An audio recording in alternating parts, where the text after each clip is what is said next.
ஆண்டு அந்த துவக்க நிகழ்ச்சியை முன்னிட்டு ஒரு சில முக்கியமான வலியுறுத்தல்கள், சுட்டி காட்டல்கள், அதுபோல சில முக்கியமான கோரிக்கைகள் பெற்றோர்களுக்கு சொல்ல வேண்டியிருக்கிறதுனால அதை நம்ம சொல்லிட்டு அதோடு நம்ம நிகழ்ச்சியை முடிச்சிடலாம். முதலாவதாக, அல்லாஹ்வுடைய அளப்பெருக்கு கிருபையினால் நம்முடைய மதரசா 17வது ஆண்டை நம்ம ஆரம்பிச்சிருக்கிறோம். கடந்த 16 ஆண்டாக இந்த மதரசா நல்ல முறையில் நடத்துவதற்கு ஒத்துழைப்பு தந்த பெற்றோர்களுக்கும் ஒரு கிளை நிர்வாகம் சார்பாக நெஞ்சார்ந்த நன்றியை தெரிவித்துக் கொள்கிறோம். ஏன்னா உங்களுடைய ஆதரவு இல்லாமல் 16 வருஷம் எங்களால் இந்த மதரசாவை நடத்தி கொண்டு போயிருக்க முடியாது. உங்களுடைய பிள்ளைகளை நீங்கள் இதில் சேர்க்கறதுனால தான் எங்களாலும் இதை நடத்தி கொண்டு போக முடியுது. அந்த அடிப்படையில் முதலாவது உங்களுக்கு ஒரு கிளை சார்பாக நெஞ்சார்ந்த நன்றியை சொல்லிவிட்டு, அடுத்ததாக ஒரு சில தகவல்கள் உங்களுக்கு சொல்வதற்காக நம்ம ஆசைப்படுகிறோம். அதில் முக்கியமானது, இந்த மதரசா கல்விக்கு அதிக முக்கியத்துவம் கொடுக்க வேண்டும் என்கிற ஒரு கோரிக்கை தான் முதலாவது நாம் சொல்லுகிறோம். ஏன்னா நமக்கு தெரியும், நம்முடைய பிள்ளைகள் நமக்கு அல்லாஹ்வால் வழங்கப்பட்ட அமானிதமாக வழங்கப்பட்ட சொத்துகள். இப்போ அந்த அமானிதத்தை நம்ம பேண வேண்டிய கடமை ஒவ்வொரு பெற்றோர்களுக்கும் இருக்கிறது. நாளை மறுமையில் அல்லாஹ் அது குறித்து நமக்கு விசாரிக்க இருக்கிறான் என்கிற அந்த ஒரு எச்சரிக்கையை நம்ம உள்ளத்தில் நிலைநிறுத்தணும். எனவே உங்களுடைய பிள்ளைகளுக்கு சரியான மார்க்க கல்வியை கொடுக்க வேண்டிய பொறுப்பு ஒவ்வொரு பெற்றோர்களுக்கும் இருக்கிறது. அந்த அடிப்படையில் சில மதரசா நிர்வாகம் சார்பாக ஒரு சில வலியுறுத்தல்கள், வழிகாட்டுதல்கள் நம்ம சொல்லுகிறோம். அதை நீங்கள் ஏற்றுக்கொண்டு உங்களுடைய பிள்ளைகளுடைய அந்த நலனுக்காக அதை ஏற்றுக்கொள்ள வேண்டும் என்கிற கோரிக்கையோடு நம்ம சொல்லுகிறோம். முக்கியமாக நம்ம பெரும்பாலான பெற்றோர்கள் என்ன நினைப்பில் இருக்கிறார்கள்னா, பள்ளி கல்விக்கு கொடுக்கக்கூடிய முக்கியத்துவம் மார்க்க கல்விக்கு கொடுக்காமல் இருக்கிறார்கள். நம்ம 16 வருஷம் நடத்துகிற அனுபவத்தை வச்சு நம்ம சொல்லுகிறோம், பெரும்பாலான பெற்றோர்கள் மதரசா கல்வியை ஒரு என்ன சொல்றது, உங்களுக்கு உலக கல்வியை விட ஒரு குறைந்த ஒரு இடத்துல தான் வச்சிருக்கிறாங்க. சும்மா ஒரு அடையாளத்துக்காக அனுப்பினால் போதும், நம்ம முஸ்லீமாக இருக்கிறோம், நம்ம பிள்ளைய மதரசால சேர்க்கலைன்னா 4 பேர் கேட்பாங்க என்கிற ஒரு ரீதியான ஒரு சிந்தனையில தான் பெரும்பாலான பெற்றோர்கள் அனுப்புறோம். ஆனால் மதரசா கல்வி என்பது உலக கல்வியை விட எந்த அளவுக்கு முக்கியம் என்பதை நம்ம யாரும் சிந்திக்கிறது கிடையாது. ஏற்கனவே இது சம்பந்தப்பட்ட அறிவுரைகள் உங்களுக்கு ஆலிம் சார் சொன்னாங்க. இருந்தாலும் ஒரு முக்கியமான ஒரு சில விஷயங்களை சுட்டி காட்டுறதுக்காக தான் நம்ம இதை சொல்லுகிறோம். உலக கல்வி மூலமாக நம்முடைய பிள்ளைகளை நம்ம டாக்டர் ஆக்க முடியும், இன்ஜினியர் ஆக்க முடியும், கலெக்டராக கூட ஆக்கிடலாம். ஆனால் அந்த பிள்ளைகளுக்கு அல்லாஹ் யாருன்னு தெரியாம, ரசூலுல்லாஹ் யாருன்னு தெரியாம, மார்க்கம் என்னவென்று தெரியாமல் நம்ம ஆக்கிவிட்டோம் என்று சொன்னால் அது நாளை அவருடைய மறுமை வாழ்க்கையை பாழாக்கிறோம். இந்த உலகத்தில் அவர்களுக்கு அந்தஸ்து கிடைச்சிரும், டாக்டரா, இன்ஜினியரா, கலெக்டரா, போலீஸா, அப்படிப்பட்ட அந்தஸ்தெல்லாம் வாங்கிடலாம். ஆனால் நாளை மறுமையில் போய் நிற்கும் பொழுது அங்கே அவனுக்கு கை கொடுக்கக்கூடியதாக இருப்பது மார்க்க கல்வி என்பதை பெற்றோர்கள் மறந்துவிடக் கூடாது. எனவே மார்க்க விஷயத்தில் கொஞ்சம் அக்கறை செலுத்துங்க. ஸ்கூல்ல ஸ்கூல் விட்டு வந்த உடனே பாடம் படிக்கிறானா, ஹோம்ஒர்க் செய்யறானா என்பதை கண்காணிக்கக்கூடிய பெற்றோர்கள் மதரசாவில் போயிட்டு வரான, அங்க என்ன சொல்லி கொடுத்தாங்க, அங்க ஏதாவது ஹோம்ஒர்க் போட்டாங்களா, தொழுகை சொல்லியிருக்கிறாங்களா, தொழுகை நோட்டு சரியா தொழுறானா என்பது போன்ற விஷயங்களை சரிபார்ப்பதே கிடையாது. எந்த அளவுக்கு என்றால், நம்ம பார்க்கிறோம் சில பெற்றோர்கள் நம்ம தொழுகை நோட்டு வச்சிருக்கிறோம், தொழுகை நோட்டுல அந்த பிள்ளைகள் தொழுவார்களா என்பதை உறுதி செய்துவிட்டு தான் பெற்றோர்கள் சைன் போடணும். ஆனால் பெற்றோர்கள் என்ன செய்யறாங்கன்னா, அந்த சைன் பேரண்ட் சிக்னேச்சர்ங்கிற காலத்துல முதலே சைனை போட்டு விட்டுறாங்க. பிள்ளைகள் அந்த மதரசால உட்கார்ந்துட்டு தான் என்ன செய்யறாங்க, ஒவ்வொரு நேர தொழுகையும் எழுதுறாங்க. அப்ப இப்படி இருந்தால் உங்களுடைய அக்கறை எந்த அளவுக்கு இருக்குன்னு நீங்களே சிந்திச்சு பாருங்க. நான் எல்லாரையும் சொல்லல, இதே மாதிரி இருக்கக்கூடிய ஒரு குறிப்பிட்ட பெற்றோர்கள் நம்ம சுட்டி காட்டுறோம். பெரும்பாலான பெற்றோர்கள் சரியாக தான் இருப்பீங்க, இருந்தாலும் இது போல நடக்கிறத உங்களுக்கு சுட்டி காட்டுறதுக்காகத்தான் நம்ம இதை சொல்லுகிறோம். எனவே இந்த விஷயத்துல கொஞ்சம் கவனம் செலுத்துமாறு நம்ம கேட்டுக்கொள்கிறோம். குறிப்பாக தொழுகை விஷயம் நமக்கு தெரியும், ஒரு முஸ்லீமுடைய அடையாளமா, நம்முடைய இஸ்லாமிய மார்க்கத்தில் முஸ்லீமுடைய அடையாளம் என்று சொல்லப்பட்ட அந்த தொழுகை விஷயத்துல உங்க பிள்ளைகள் கவனமாக இருக்கிறார்கள் என்பதை நீங்க கவனித்துக் கொள்ள வேண்டும். அது ஒரு முக்கியமான விஷயம். ஏன்னு சொன்னால், உங்களுடைய ஒத்துழைப்பு இல்லாம நம்மளால நம்மளுடைய பிள்ளைகளை சாலிகான பிள்ளைகளாக வளர்க்க முடியாது. சாலிகான பிள்ளைகள் வேண்டும் என்று நம்ம எல்லாரும் ஆசைப்படுகிறோம். ஆனால் அந்த பிள்ளை சாலிகான பிள்ளைகளாக வளரணும்னா மதரசா டீச்சர்ஸ் மட்டும் நினைச்சால் நடக்காது. பெற்றோர்களுடைய ஒத்துழைப்பும் ரொம்ப ரொம்ப முக்கியம். ஏனால் மதரசா நேரத்தை பொறுத்த வரைக்கும் 1 மணி நேரம் தான். அந்த 1 மணி நேரத்துல முடிந்த அளவுக்கு நம்ம ஆசிரியர்கள் மார்க்க விஷயங்களை சொல்லி கொடுப்பாங்க. அதை அவன் செயல்படுத்துகிறானா என்பதை கண்காணிக்கக்கூடிய இடத்துல நீங்க தான் இருக்கிறீங்க, பெற்றோர்கள் நீங்கள் தான் இருக்கிறீங்க. இப்ப வீட்டில் அவன் எப்படி அந்த பிள்ளைகள் அந்த மதரசா விஷயங்களை ஃபாலோ பண்றாங்க என்கிறதை பார்க்கக்கூடிய பொறுப்பு உங்களுக்கு இருக்கிறது. அதை வந்து மறந்துடாதீங்க. குறிப்பாக தொழுகை விஷயத்தில் கொஞ்சம் கவனிங்க. ஏன்னா பெரும்பாலான பிள்ளைகள் வந்து இந்த குழந்தை பருவத்திலேயே நம்ம எப்படி பழக்கிறோமோ அதை பொறுத்து தான் அவர்கள் வளரும் போதும் போகாம. இப்பவே நீங்க தொழுகை விஷயத்தை சின்ன குழந்தை தானே, சின்ன பிள்ளை தானே என்பது போல் விட்டுட்டீங்கன்னா அந்த பிள்ளை வளர்ந்து ஒரு பருவ வயதை அடையும் பொழுது தொழுகையுடைய முக்கியத்துவம் தெரியாமல் போயிடும். அதனால முக்கியமாக என்ன செய்யுங்க, தொழுகை விஷயத்துல கவனமாக இருங்க. குறிப்பாக மதரசாவுடைய வருகை பதிவு விஷயத்துல தெளிவாக இருக்கணும். ஏன்னா நம்ம கவலையோடு சொல்ல வேண்டி இருக்கு சில விஷயங்கள். மதரசாவுடைய அட்டண்டன்ஸ் நம்ம எடுத்து பார்த்தால் பெரும்பாலான மதரசா மாணவ மாணவிகள் எதற்கெடுத்தாலும் காரணமே இல்லாமல் லீவு போடக்கூடிய நம்ம மாணவ மாணவர்களை பார்க்கிறோம். ஸ்கூலுக்கு அந்த மாதிரி இருக்க மாட்டாங்க. எவ்வளவு 100 டிகிரி காய்ச்சல் அடிச்சா கூட பாராசிட்டமால் மாத்திரையை கொடுத்து ஸ்கூலுக்கு அனுப்பக்கூடிய பெற்றோர்கள் மதரசாவுக்கு அனுப்புறதுல அந்த மாதிரி பார்க்கறதே இல்லை. லேசா ஒரு தும்மல் தும்மனா போதும் மதரசா லீவு, 2 நாள் 3 நாள் லீவு. ஏன்னா எந்த அளவுக்கு அவங்க முக்கியத்துவம் கொடுக்குறாங்கன்னு பாருங்களேன். மதரசா பெரிய முக்கியம் இல்லை, ஸ்கூல் எனக்கு முக்கியம் என்பது போல தான் இருக்கிறீங்க. இப்போ அதை வந்து கொஞ்சம் கவனிச்சிருங்க. குறிப்பாக நாம மதரசத்து சபூரால வந்து நம்ம கொஞ்சம் பெரிய மாணவிகளுக்கான வகுப்புகள் நடத்துறோம். அவர்களுக்கு சனிக்கிழமையான தீனியாத்து வகுப்பு. ஏன்னா அங்க வந்து நம்ம குரான் மனனம் எடுக்கிறதுனால தீனியாத்து பெரிய அதிக அளவுக்கு எடுக்க முடியாது. வாரத்தில் 5 நாட்களும் குரான் மனனத்துல பிஸியாக இருப்பாங்க.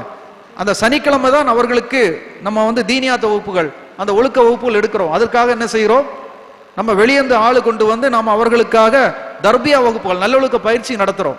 ஆனால் பெற்றோர்கள் என்ன நினைக்கிறாங்கன்னா சனிக்கிழமையான அந்த பிள்ளைகளுக்கு லீவு. அங்க மட்டும் இல்ல, நம்மளுடைய துறப்பில் இருக்கக்கூடிய மதரசாவிலும் சனிக்கிழமையான பிள்ளைகளுக்கு அதிகமாக லீவ் எடுக்கக்கூடிய பெற்றோர்கள் இருக்கிறீங்க. அது என்ன காரணம்னு நமக்கு தெரியல. பிள்ளைகளுக்கு தீனியாத்து வேண்டான்னு நினைக்கிறீங்களா இல்லையான்னு தெரியல. இப்போ இந்த விஷயத்துல கொஞ்சம் கவனம் செலுத்துங்க. அதுல வந்து அதிகமான ஏன்னா நம்ம கடந்த ஆண்டுகளை பார்க்கிறோம், சனிக்கிழமையானா ரொம்ப அதிகமான மாணவர்கள் அது பண்றாங்க. இப்போ அதை ஒண்ணு நீங்க ஒண்ணு பண்ணுங்க. அதே மாதிரி அடுத்ததாக சொல்ல வேண்டியது ஆடை ஒழுக்கம் மற்றும் அந்த தனிப்பட்ட சுத்த விஷயத்திலும் கொஞ்சம் கவனம் செலுத்துங்க. பார்க்கிறோம் ஸ்கூலுக்கெல்லாம் அழகா அயன் பண்ணி ட்ரெஸ் எல்லாம் போட்டு ஷூ எல்லாம் போட்டு டை எல்லாம் கட்டி உங்க பிள்ளைகளை அனுப்புறீங்க. மதரசாவுக்கு வரும்பொழுது பிள்ளைகள் எப்படி வர்றாங்க, மதரசாவுக்கு யூனிஃபார்ம் வச்சிருக்கிறோம் வெள்ளை கலர், அந்த வெள்ளை கலர் கூட சரியாக கழுவப்படாமல் கசங்கி அழுக்கான நிலையில தான் உங்க பிள்ளைகளை அனுப்புறீங்க. நம்முடைய மார்க்கம் சுத்தத்தை பற்றி எந்த அளவுக்கு வலியுறுத்துறதுன்னு உங்களுக்கு தெரியும். சுத்தம் ஈமானுடைய ஒரு பகுதி என்று அல்லாஹ்வுடைய தூதர் சொல்லியிருக்கிறாங்க.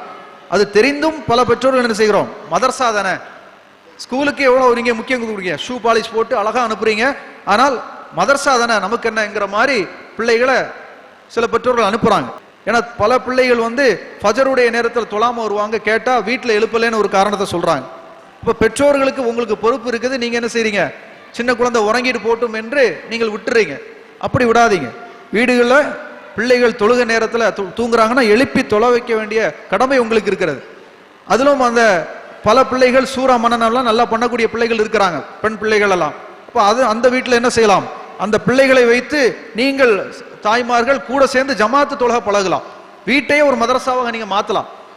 மதரசாவில் நம்ம வந்து நிறைய விஷயங்கள் சொல்லிக் கொடுக்கிறோம். அதையெல்லாம் செயல்படுத்தக்கூடிய இடமாக நீங்க வீட்டை மாத்தினீங்கன்னா கண்டிப்பாக நம்முடைய பிள்ளைகள் சாலிகான பிள்ளைகளாக ஆகுவார்கள் என்பதை சொல்லுகிறோம். குறிப்பாக இன்னொரு முக்கியமான கோரிக்கை உங்களுக்கு சொல்றது, மொபைல் போன்ஸ் வந்து முடிந்த வரைக்கும் உங்க பிள்ளைகளுக்கு பயன்படுத்த அனுமதிக்காதீங்க. உங்களுடைய பிள்ளைகள் குறைந்தபட்சம் 12ஆம் வகுப்பு முடிக்கிற வரைக்குமாவது மொபைல் போன் யூஸ் பண்ண கொடுக்காதீங்க.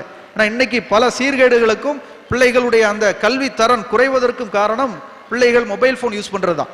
பிள்ளைகள் எடுத்து ரீல்ஸ் பார்க்கறது, யூடியூப் பார்க்கறது என்று இந்த பெற்றோர்களே அந்த பிள்ளைகளுக்கு அந்த மொபைல் கொடுத்து பழக்கிறதனுடைய விளைவு தான் அவர்களுக்கு வந்து மதரசா விஷயத்திலும் சரி பள்ளி படிப்பிலும் சரி அவர்கள் வந்து குறைந்த அந்த இதுக்கு போறதுக்கு காரணமாக இருக்கிறது. அதையும் ஒன்று கவனத்தில் வைங்க. இப்போ இங்க நம்ம சொல்லி இருக்கக்கூடிய அந்த முக்கியமான விஷயங்களை எல்லாம் கவனத்தில் கேட்குமாறு கேட்டுக்கொள்கிறோம். அடுத்ததாக இந்த வருடம் முதல் நாம என்ன செய்கிறோம்னா, பெற்றோர் அந்த பிள்ளைகளுடைய அந்த பெர்ஃபார்மன்ஸை வந்து நம்ம கணக்கிடக்கூடிய அளவில் மாசம் ஸ்டூடெண்ட் ஆஃப் த மந்த்ங்கிற ஒரு அவார்டு கொடுக்கலாம் என்று நம்ம முடிவெடுத்திருக்கிறோம்.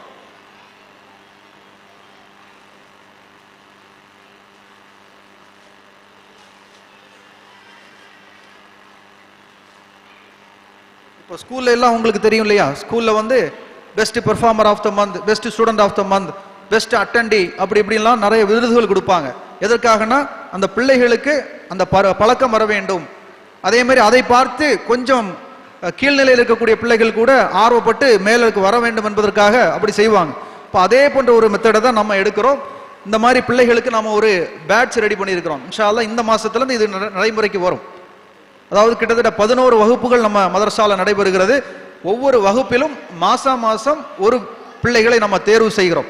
தேர்வு செய்யறதுன்னா வெறும் படிப்பை மட்டும் வைத்து கிடையாது, அதற்காக சில விஷயங்கள் நம்ம வச்சிருக்கிறோம். எதையெல்லாம் பார்த்து நம்ம அதை எடுப்போம் என்பது, அவனுடைய படிப்பு ஒன்று, தொழுகை விஷயத்தில் எப்படி இருக்கிறான், வருகை பதிவு எப்படி செய்கிறான், அதே மாதிரி ஒழுக்க விஷயம், ஒழுக்கம் என்பது ஆசிரியரிடத்தில் எப்படி நடந்து கொள்கிறான், சக மாணவரிடத்தில் எப்படி நடந்து கொள்கிறான், இதையெல்லாம் பார்த்து, அதே மாதிரி அவனுக்கு கொடுக்கக்கூடிய வீட்டு பாடங்களை எப்படி முடிச்சுட்டு வாரான், ஆடை ஒழுக்கம் எப்படி இருக்கிறது, சுத்த விஷயத்தில் எப்படி இருக்கிறான், சக மார்க்க விஷயத்தை தெரிந்து கொள்வதில் படிக்கிறதுல எவ்வளவு ஆர்வம் காட்டுகிறான், இப்படி பல கண்டிஷன்ஸ் வச்சிருக்கிறோம். இந்த கண்டிஷன் எல்லாம் வச்சு நம்ம என்ன செய்கிறோம், இன்ஷா அல்லாஹ் இந்த மாதத்துல இருந்து ஸ்டூடெண்ட் ஆஃப் த மந்த் என்கிற ஒரு பேட்ச் நம்ம அடிச்சு வச்சிருக்கிறோம். இதை அந்த வெற்றி பெறக்கூடிய அந்த மாணவர்களுக்கு நம்ம ஸ்கூல்ல மாட்டி விடுவாங்க இல்லையா பாக்கெட்ல, ஒரு மாசம் அப்படி நம்ம மாட்டி விடலான்னு முடிவு எடுத்திருக்கிறோம்.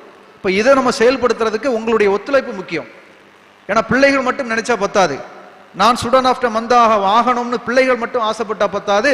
அது அவங்க வாங்க வைக்கிறதுக்கு பெற்றோர்கள் உங்களுக்கும் பொறுப்பு இருக்குது. நீங்கள் அதுக்கு ஒத்துழைக்கணும். உங்களுடைய ஒத்துழைப்பு இருந்தால் மட்டும்தான் நம்முடைய பிள்ளைகள், இது ஒரு சின்ன ஒரு என்ன சொல்றது, ஒரு ஊக்கப்படுத்துற ஒரு முயற்சி தான். ஏன்னா இதை பார்த்து 4 பிள்ளைகள் மேல வருவாங்க இல்லையா, ஆர்வப்பட்டு வருவார்கள், மார்க்க விஷயத்தை தெரியணுங்கிற ஆர்வத்தில் வருவாங்க. அடிப்படைக்காக நம்ம இதை கையில் எடுத்திருக்கிறோம். இந்த ஒரு முயற்சிக்கும் பெற்றோர்கள் கண்டிப்பாக முழு ஒத்துழைப்பு தர வேண்டும் என்று கேட்டுக்கொள்கிறோம். இப்போ இதுவரைக்கும் நம்ம சொன்ன அந்த விஷயங்களை எல்லாம் நீங்க மனசுல வைக்கணும். குறிப்பாக பெற்றோர் ஆசிரியர் ஒத்துழைப்பு மிக மிக முக்கியம். உங்க பிள்ளைகளுடைய ஆசிரியர் யாருங்கிறத தெரிஞ்சு வச்சுக்கோங்க முக்கியமா. ஏன்னா இன்னைக்கு நமக்கு பார்க்கிறோம், பல பெற்றோர்களுக்கு அந்த தங்களுடைய பிள்ளைகளுடைய உஸ்தாது யாருன்னு தெரியல, மதரசா டீச்சர் யாருன்னு தெரியவில்லை. அந்த அளவுக்கு தான் ஆர்வம் காட்டுகிறாங்க. அப்ப யாரென்று தெரிந்தால், அந்த தொடர்பு இருந்தால் தானே பிள்ளைகளுடைய அந்த தரத்தை பற்றி நீங்க கேட்க முடியும். அப்ப என்ன செய்யணும், நீங்க பிள்ளைகளை பற்றி நீங்க உங்களுடைய ஆசிரியர்களுக்கு நீங்க தொடர்பு கொண்டு அவங்களை பற்றி கேட்கணும். எப்படி படிக்கிறான், எப்படி இருக்கிறான், மதரசால எப்படி நடந்து கொள்கிறான் என்பது போல கேட்டு நீங்க ஆரம்பிச்சாதான் பிள்ளையும் என்ன செய்வாங்க, நம்ம உம்மா நம்மளை பற்றி கேட்கிறாங்க, கவனமாக இருக்கணும், படிக்கணும் என்கிற அந்த சிந்தனை அந்த பிள்ளைகளுக்கு வரும் என்பதை நீங்க மறந்து விடக்கூடாது. ஏற்கனவே நம்ம பிள்ளைகளுக்கான வாட்ஸ்அப் குழுமம் வச்சிருக்கிறோம். அந்த குழுமத்துல பெரும்பாலான பெற்றோர்களுடைய நிலைமை எப்படி இருக்குன்னா, ஒரு செய்தியை நம்ம போடுறோம்னா அந்த செய்தியை அவர்கள் பார்ப்பதே கிடையாது. எல்லாருடைய கையிலையும் ஸ்மார்ட் போன் இருக்கதான் செய்யுது, ஸ்மார்ட் போன் வைத்திருக்கிறாங்க. ஆனால் மதரசா சம்பந்தப்பட்ட ஒரு விஷயத்தை நம்ம அதுல போடும் பொழுது பெற்றோர்களுக்கு தெரியல. குறிப்பா உதாரணத்துக்கு சொல்லதா இருந்தா, இன்றைக்கு நடைபெறக்கூடிய நிகழ்ச்சியை கூட அப்படிதான். இந்த நிகழ்ச்சியை பற்றி நாம என்ன செஞ்சோம், ஒரு 10 நாளுக்கு முன்னாடியே நம்ம மெசேஜ் எல்லா குழுமத்திலும் போட்டோம். அதுபோக 2 நாளுக்கு முன்னாடி நினைவூட்டல் மெசேஜ் போட்டோம். நேத்தைக்கு போனை போட்டு கூப்பிட்டு சொல்லும் பொழுது தெரியாதுன்னு சொல்றாங்க பெற்றோர்கள். அப்படி இப்படி சொன்னா நீங்களே பாருங்களேன், தெரியாதுன்னா அதுக்கு என்ன அர்த்தம், நம்ம 2 முறை அந்த குழுமத்தில் போட்ட பிறகும் அவர்கள் பார்க்கலன்னு அர்த்தம். அப்ப பார்க்கிறதுக்கு என்ன அர்த்தம், அவங்க பிள்ளைகளுக்கு மேல அவர்கள் அக்கறையில இல்லைன்னு அர்த்தம். இப்ப அப்படிப்பட்ட பெற்றோர்களாக நம்ம இருந்து விடக்கூடாது. நம்முடைய அமானிதமான பிள்ளைகளுடைய பொறுப்பாளிகள் என்பதை நம்ம மறந்துவிடக்கூடாது. கடைசியாக ஒரே ஒரு குர்ஆனுடைய வசனத்தை மட்டும் சொல்லி நான் முடிச்சுக்கிறேன்.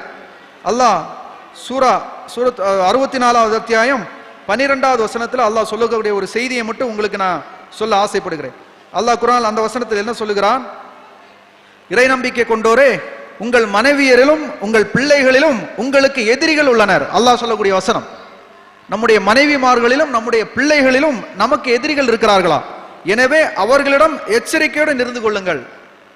இப்ப எதற்காக அல்லாஹ் சொல்லுகிறான் என்றால், பிள்ளைகள் நமக்கு அல்லாஹ் தந்திருக்கிறான்.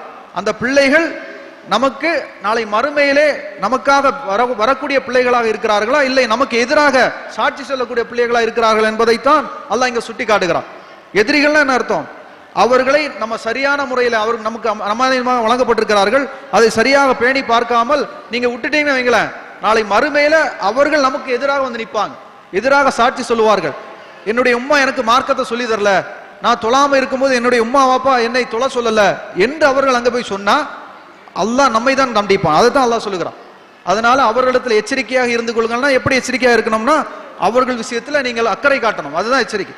அவர்கள் சரியாக மார்க்க விஷயத்தில் நடந்து கொள்கிறார்களா, தொழுகிறார்களா, எல்லாத்தையும் பார்க்க வேண்டிய கடமை உங்களுக்கு இருக்கிறது. அப்ப இதையெல்லாம் மனசுல வச்சு இன்ஷா அல்லாஹ் இந்த 17வது ஆண்டு மதரசா நம்ம ஆரம்பிக்கக்கூடிய இந்த ஆண்டுல நாம சொன்ன விஷயங்களை எல்லாம் நீங்க மனசுல வைக்கணும் என்று கேட்டுக்கொண்டு, அதுபோல நாம முடிவெடுத்த இந்த ஸ்டூடெண்ட் ஆஃப் த மந்த் என்கிற அந்த திட்டத்திற்கும் முழு ஒத்துழைப்பு தருமாறு கேட்டுக்கொண்டு நம்ம நிகழ்ச்சியை முடித்துக் கொள்கிறோம்.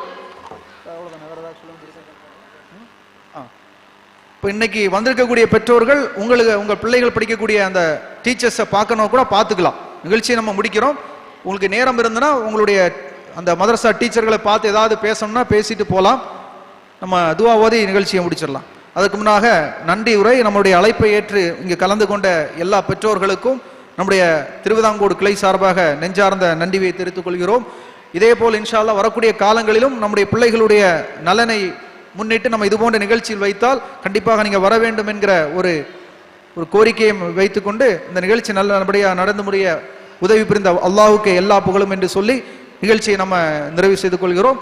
துவா ஓதிட்டு நம்ம கலைந்து செல்லலாம். சுப்ஹானக அல்லாஹும்ம வ பிஹம்திக அஷ்ஹது அல்லா இலாஹ இல்லா அன்த அஸ்தக்ஃபிருக வ அத்தூபு இலைக்.